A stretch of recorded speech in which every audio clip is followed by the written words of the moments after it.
Hi guys, busy ka inyong mami guys nga no. Nag-empake ko kay 3 weeks na lang manglarga naming duha ni Baby M. And then first time na mo international na kamerang duha.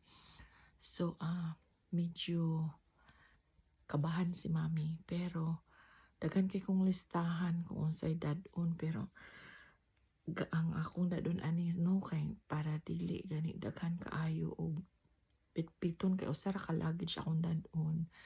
Diaper gatas tanjud ang sulod ana kay mapalit raman ako dito yung mga sinina dayong ang kaning akong carry on na ko'y gatas ug diaper pod na at least ang gatas is good for 3 days akong dadon dayong mga pagkaon niya.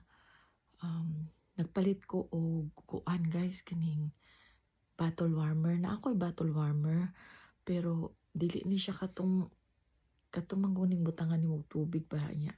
Kaning bottle warmer akong gipalit nga bag-o, kuan ni siya kaning regular bottle jud siya. Then imo rang isaksak dayong muinit na daw ang tubig.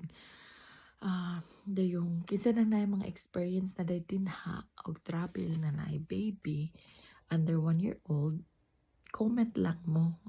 I-share lang kung unsay dapat nako dadon. I know na iniingon nga magdalag unsay tawag ato air cover sa dalunggan daw sa bata dayon.